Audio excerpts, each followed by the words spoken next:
시작합니다. 사랑하는 자들아, 우리가 서로 사랑하자. 사랑은 하나님께 속한 것이니 사랑하는 자마다 하나님으로부터 나서 하나님을 알고 사랑하지 아니하는 자는 하나님을 알지 못하나니 이는 하나님은 사랑이심이라. 하나님의 사랑이 우리에게 이렇게 나타난 바 되었으니 하나님이 자기의 독생자를 세상에 보내심은 그로 말미암아 우리를 살리려 하심이라. 사랑은 여기 있으니 우리가 하나님을 사랑한 것이 아니요 하나님이 우리를 사랑하사 우리 죄를 속하기 위하여 화목제물로 그 아들을 보내셨습니다. 다 같이 하겠습니다. 사랑하는 자들아, 하나님이 이같이 우리를 사랑하셨은즉 우리도 서로 사랑하는 것이 마땅하도다. 아멘. 오늘 제가 성경 아까 읽었던 그 본문에 체크 표시를 다 해놨습니다. 사랑이라는 말이 몇 번이나 나올까? 혹시 여러분들 마음속으로 세려봤는지 모르겠습니다만은 13번 나옵니다. 이 짧은 이 5구절 안에 사랑이란 그 단어가 13번이나 등장해요. 대단하지 않습니까? 4장 전체는 31번의 사랑이라는 말이 나옵니다. 요한일서 전체는 50번, 53번이 나와요. 제가 다 헤아려 보니까 그렇게 많이 나오고 있습니다. 고린도전서 13장을 우리는 사랑장이다 이렇게 이야기하는데 이 사랑장을 좀 바꿔야 될 것 같아요. 제 생각입니다만 요한일서 4장이 사랑장이 아닐까. 고린도전서 13장 바울이 이야기했던 사랑은 오래 참고 온유하고 투기하지 아니하며 그 사랑은 9번밖에 안 나오더라고요. 제가 셀리 보니까. 그런데 요한일서 4장에는 사랑이 53번이 나와요. 설교 제목을 제가 최고의 사랑 이렇게 그 제목을 잡았습니다. 최고의 사랑하니까 이제 드라마 중에 한때 되게 히트를 쳤던 그 차성원 씨가 독고진으로 나와가지고 말투를 참 희한하게 하는, 요즘도 가끔 재방송 하던데 참 재밌어요. 말투가 희한하죠. 그랬어. 최고의 사랑. 근데 이 하나님께 사실은 붙여져야 될 닉네임인 것 같습니다. 하나님의 최고의 사랑. 성경에 오죽했으면 우리가 아까 본문 읽었지만 하나님은 사랑이다 이렇게 이야기합니다. 하나님은 사랑이다. 그러면서 우리가 7절부터 아까 읽었습니다만은 사랑하는 자들아 우리가 서로 사랑하자. 사랑을 해봐야 하나님을 알 수가 있다는 것입니다. 사랑이 하나님께 속한 것이기 때문에 하나님으로부터 나서 하나님을 안다. 사랑을 해봐야 하나님을 안다는 것입니다. 왜냐하면 그 호티라는 말이 왜냐하면입니다. because 영어로 왜냐하면 하나님이 사랑이기 때문이다. 헬라를 참 잘 쓰면 안 되는데 너무 쉽기 때문에 적어놓은 것입니다. 모르는 단어가 없어요. 우리 하나님은 보통 데오스라 그러죠. 데오스, 그 다음에 아가페. 데오스, 아가페, 에스틴은 영어의 비동사입니다. 3인칭 그 단수에 쓰이는 에스틴. 그러니까 너무 쉬워요. 데오스, 아가페, 에스틴. 여러분 어디 가서 이런 말을 썼으면 됩니다. 영어로는 가디스 러브인데 헬라어로 뭐라는 줄 아느냐? 데오스, 아가페, 에스틴이다. 하나님은 사랑이라는 거예요. 하나님과 사랑은 동격입니다. 같다는 거예요. 하나님은 그 자체가 사랑이다. 이게 굉장히 중요한 것입니다. 사랑 그 원형이 하나님이 원형이고 우리에게 있는 인간들이 하는 사랑은 그 원형을 조금 닮은 이미테이션입니다. 이건 모조품이죠. 어떤 분들은 부모님의 사랑을 감히 하나님의 사랑에 견주는데 정말 택도 없는 소리죠. 1000분의 1도 안 되는. 그러나 하나님의 사랑 안에는 그런 부모님이 자녀를 위해서 희생하기도 하는 이런 사랑의 어떤 조그만 모습이 있습니다. 그게 하나님의 모습의 사랑의 어떤 원형이기 때문에 물론 하나님은 때로는 연인들 같은 사랑도 하십니다. 예레미야에서 보면은 이스라엘 백성들이 출애굽했을 때 뭐라고 이야기했습니까? 내가 신혼의 때를 기억한다. 무슨 이스라엘 백성과 하나님이 연애를 하는 것 같아요. 그래서 아가스 같은 데 보면 나의 어여쁜 사랑하는 나의 어여쁜 자야 일어나라 하나와 함께 가자. 막 연애를 해요. 하나님이. 이런 사랑이 우리 인간들에게 남아 있습니다. 이 하나님의 형상을 지닌 인간들에게는 연인들끼리 사랑할 때 이 하나님의 또 사랑의 그런 모습들이 나와요. 부모의 사랑도 있고 친구들 우정에도 나오죠. 친구들끼리도 우리는 우정이라고 표현하지만 그것도 넓게는 사랑이거든요. 성경에는 그런 것도 사랑이라고 표현합니다. 이 필레아라는, 예수님이 네가 나를 아가파오하느냐 이렇게 베드로에게 물었을 때, 예 예수님, 주님, 저는 주님을 필레오합니다. 같은 사랑이지만 예수님의 그 아가페적인 것에 조금 미치지 못하는 친구들 간의 우정. 하나님이 아브라함을 뭐라고 했습니까? 나의 벗이다. 친구 같은 거예요. 하나님의 어떤 사랑의 속성에는 다 있는 속성들이 우리 인간들에게 조금씩 남아있는 겁니다. 그 사랑의 원형이 하나님께 있습니다. 어떤 때는 아주 심하게 질투도 하세요. 연인들끼리 질투도 하지 않습니까? 그게 하나님도 질투를 하시는 거예요. 막 우상을 섬기니까 이스라엘 백성들이 나 여호와는 질투하는 하나님이라, 오죽했으면 이 여호와 킨나라는 질투의 하나님이라는 이름이 있을 정도로 하나님이 그걸 못 보겠다는 거예요. 너희들 아직 피도 안 마른 이제 갓 태어난 이 어린이 땅에 버려진 아이를 씻어서 물로 깨끗하게 목욕을 시키고 내가 깨끗하게 내가 안아보지도 않았는데 애굽신 아수르 신에게 그렇게 몸을 파는 그런 여인들처럼 그 모습을 하나님 그렇게 비유하죠. 에스겔서에 보면 정말 하나님 피가 끓습니다. 피가 거꾸로 솟아요. 질투의 모습, 이런 것들이 하나님께 다 있습니다. 사랑이라는 것은 사실은 이 사랑이라는 무엇이다라고 명제를 정확하게 내리기는 힘듭니다. 너무 광범위한 것입니다.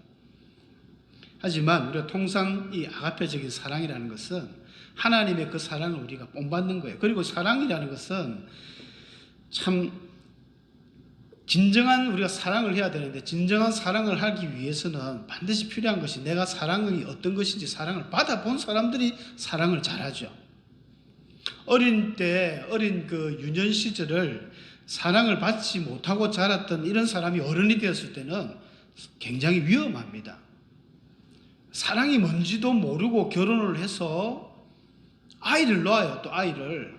왜냐면 아이를 놓을 때도 사실은 최소한의 그 부모 교육의 준비가 좀 돼 있어야 되는데 그런 준비 없이 아이를 낳아버리니까 아이가 귀찮은 거예요. 처음에는 사랑스럽기도 하죠. 아이가 웃음 하루에 40번? 400번 웃는다 그러죠. 하루에 아이가 400번을 웃는데요. 그 똘망똘망한 아이가 웃으면 온 가정에 참 웃음이 만발하고 좋은데, 좋을 때 좋지 잠도 안 자고 이놈이 맨날 응애 울면 얼마나 짜증납니까? 엄마 아빠 지금 아버지 내일 출근해야 되는데 이 조그만 게 말이지, 동물도 아니고 말이지, 세상에 가장 미련한 게 인간 아이입니다. 아니 송아지도 망아지도 태어나자마자 벌떡 일어나 걷는데 인간은 1년이 돼도 못 걸어요. 맨날 그런 마음에서 밥도 지 혼자 못 먹어가지고 밥 달라고 응애. 도대체 왜 우는지 몰라. 다 경험들이 있죠. 아이를 키워보신 분들은 우리가 예수를 믿기 때문에 참지, 예수 안 믿으면 제가 그냥 갖다 던지고 싶어요.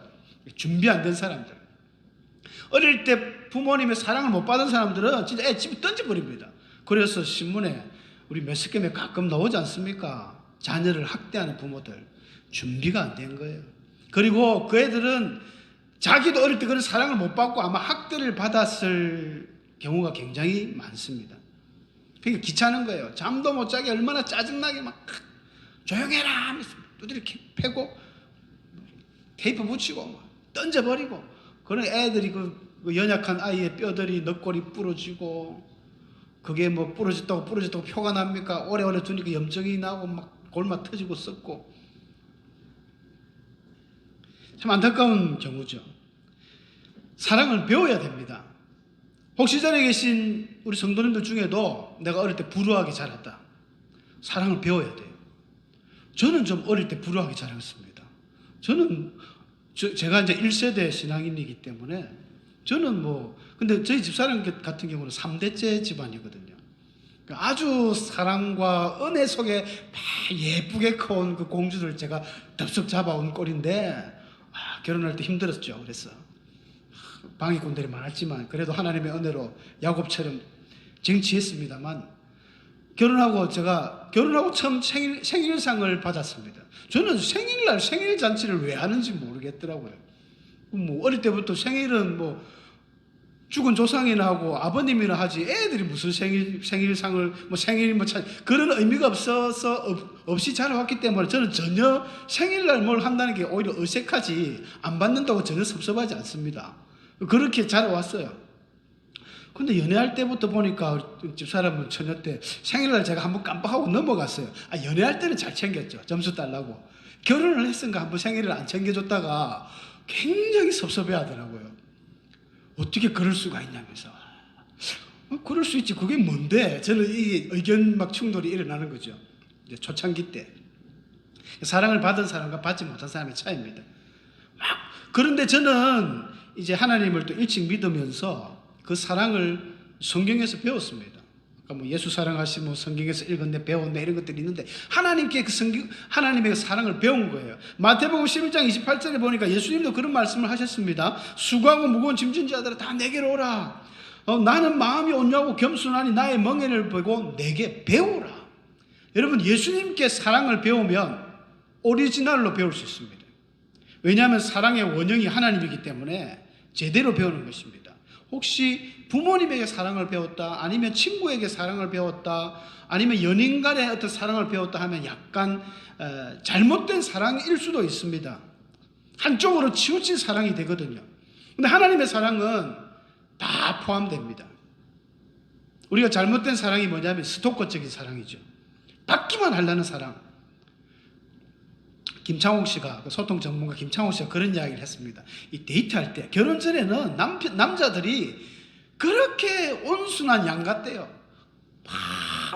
아무리 여인이 뚱뚱해도 날씬하게 보이고, 못생겨도 예쁘게 보이고, 막 꿀이 떨어지는 것처럼 눈에서 막 아주 이 사랑에 막 이게 막 그게 넘쳐나는 거예요. 왜 그러냐면 그게 이제 과학적으로 증명이 됐는데 사람 뇌에서 도파민이라는 물질이 나오면서 착각하게 만든다는 거예요. 이 도파민 물질이 굉장히 이게 호르몬 체계를 파괴시키는 건 아닌데 그냥 제대로 어떤 걸 못 보게 한다는 거예요. 마치 로마 신화의 그 큐피드의 사랑의 화살을 맞은 것처럼 그걸 맞아버리면 제대로 이성이 마비돼 가지고 오로지 그 사람만 보이는 거예요. 뭘 해도 예뻐 보이고 뭘 해도 뭐 심지어 뭐 진짜 양말 뭐 냄새도 안 납니다. 뭐 화장실 냄새도 향기롭고 그렇게 되는데 딱 결혼하는 순간 이 도파민이 정지가 된대요. 그러면 제대로 사물을 파악하는 거죠. 서서히 벌어지면서 야, 좀 심하다, 씻고 자라, 뭐 해라 막 잔소리가 남자가 나온다는 거예요. 그래서 우리 남편이 변했다. 변한 게 아니고 제자리를 찾아간 거죠. 연애할 때는 그래 됩니다. 그러니까 뭐가 눈에 씌인 것처럼 그런 사랑은 굉장히 위험해요. 그렇게 사랑을 배운 사람들은 그게 오리지널 사랑인 줄 알아요. 그래서 결혼하면 사랑이 변했다 하는데 변한 게 아니라 이제 진짜 사랑이 시작되는 겁니다. 원모습으로. 만약에 우리가 진짜 받는 것만 연애할 때 그런 사랑으로만 계속 이 세상이 사랑으로 찬다면 큰일 나겠죠. 그러면 만약에 그렇게 안 하면 특히 이제 부모님들도 자녀들한테 얼마나 잘해줍니까? 내 새끼 이러나 이러지만 때로는 한 번씩 좀 얄미울 때가 있지 않습니까? 아이들이 혼을 내고 싶고 말 안 들을 때 전부 이제 요즘에는 이제 112 신고해가지고 가정폭력보험으로 다 들어가야 됩니다. 그것도 사랑인데 아이들은 이건 사랑이 아니야. 어떻게 아빠가 나한테 이렇게 큰 소리를 칠 수 있어? 엄마가 어떻게 나에게 이렇게 회초리를 댈 수 있어? 요즘 회초리도 못 댄다는데 참 안타까운 일이에요. 성경에는 어린아이에게 회초리를 대라고 이야기하는데 큰일 나면 바로 휴대폰으로 신고해 버린다는 거죠. 미국 사회처럼 가정폭력이 하도 심하니까. 그건 잘못된 사랑을 배워서 그렇습니다. 사랑은 받는 것만 있는 게 아니라 때로는 손해도 있고 희생도 있고 주는 것도 있다는 것입니다. 하나님은 어떻게 우리를 사랑하셨는가? 성경에 우리가 읽었지 않습니까? 하나님의 사랑이 우리에게 이렇게 나타난 바 되었다 하면서 9절에 설명하는데 자기의 독생자를 세상에 보내주셨다는 거예요. 하나님의 독생자. 우리는 예수님을 제2위 하나님이라고 합니다. 참 성경에 우리 기독교에만 있는 신비죠. 삼위가 일체, 위라는 건 한 격을 말하는데 좀 어려운 단어입니다. 하나님, 예수님, 성령님, 제1위가 하나님이고 제2위가 예수님이고 제3위가 성령님이신데 다 같은 하나님이지만 각 위가 다를 뿐이지 같은 하나님이에요. 이 예수님이 그냥 가만히 천상에 계시면 되는데 왜 이 땅에 오셨을까요? 안 오셔도 되는 인물입니다. 그런데 그분이 오셨다는 것은 우리를 구원하시기 위해서, 이 죄악된 이 죄인의 몸, 모든 사람이 죄를 범하였으면 하나님의 영광에 이르지 못한다고. 모든 인간들은 죄인입니다. 이 죄를 벗어나기 위해서는 반드시 예수님이 오셨어야 되는 거예요. 오셔서 그 어린 양, 전혀 범죄치 않은 깨끗한 한 마리 흠없는 어린 양처럼 십자가에서 우리 모든 인류의 죄를 지시고 대신 죽으시는 거죠. 그래서 모세가 그 놋뱀을 광야에서 들었을 때 그 놋뱀을 바라보는 자마다 전염병에서 나은 것처럼 이제는 예수 그리스도를, 그 십자가에 흘리신 피가 나를 위하신 그 주님의 보혈의 피다, 대속의 피다, 그걸 믿는 자들마다 하나님의 자녀가 되어지고 천국을 보장받게 된 것입니다. 이런 일들을 예수님이 하시기 위해서 이 땅에 오셨어야만 됩니다. 그런데 그게 쉬운 일이 아니잖아요. 하나님으로서도 가슴이 찢어지는 것입니다. 희생. 여러분, 사랑은 희생이 반드시 있습니다. 희생 없는 사랑, 계속 받기만 하고 계속 진짜 눈앞에 너무너무 예쁜 내 사랑, 그거는 이제 한때 굉장히 뜨거울 때는 그렇지만 그렇지 않을 때도 있거든요. 그래도 그건 사랑입니다. 쉘 실버스타인이라는 사람이 아낌없이 주는 나무, 제목 다 들어보셨죠? 유명한 그 애기들 보는 그 동화 그림책인데, 어린아이가 항상 그 나무에 가서, 큰 나무에 가면 사과나무에 가가지고 그네도 타고 사과도 먹고 하면서 나무하고 굉장히 친했대요. 근데 아이가 조금씩 점점 자라면서 이제 우리 건이, 현이처럼 좀 자라니까 이제 점점 이제 나무한테 놀러 안 오고 재밌는 게 많으니까 가끔 가니까 나무가 너무 오랜만에 와서 좋다고 또 그네 타라 뭐 이래 사과 먹으면서 그네 타니까 이제 애가 시큰둥하게 하기 싫어하는 거예요. 그러면서 자기가 이제 돈이 필요하다. 난 이제 돈이 좀 있으면 좋겠다. 그래, 그러면 내 나무에 있는 사과를 전부 다 따가가지고 돈을 팔아서 돈을 해라. 그럼 사과를 다 따가 또 돈을 팔고 또 놀았죠.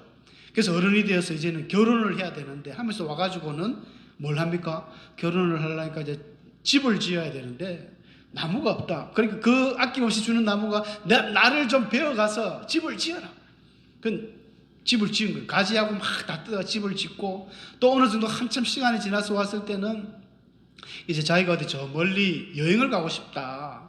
그러면 내 나무의 기둥을 잘라서 배를 만들어라. 그럼 나무를 기둥 다 잘랐죠. 그럼 나무가 이제 없어요. 밑에 그루터기만 남았습니다. 할아버지가 되어가지고 왔을 때는 아이고 이제는 좀 쉴 공간이 필요하다. 나는 이제 너에게 줄 것이 없다. 이 그루터기밖에 없다. 이런 그 동화인데요. 뭐 이것을 갖다가 부모님의 어떤 비유하는데, 사실 부모님한테 비유하기는 그렇고, 뭐 어떻게 보면 하나님의 어떤 사랑 같기도 합니다만은, 사랑은 반드시 희생이 따릅니다. 줄 줄도 알아야 돼요. 예수님께서도 주라, 그리하면 너에게 줄 것이니 곧 후이되어 누르고 흔들어 넘치도록 하여 너에게 안겨주리라. 사도 바울은 사도행전에서 이 말씀을 주는 것이 받는 것보다 복되다 이렇게 해석을 하면서 말씀을 했습니다.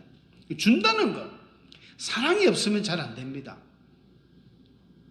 사랑이 없으면, 온전한 내 마음에 사랑이 없으면 받으려고만 하는 거예요. 스토커적인 사랑, 무조건 내 거로 쟁취하려는 사랑.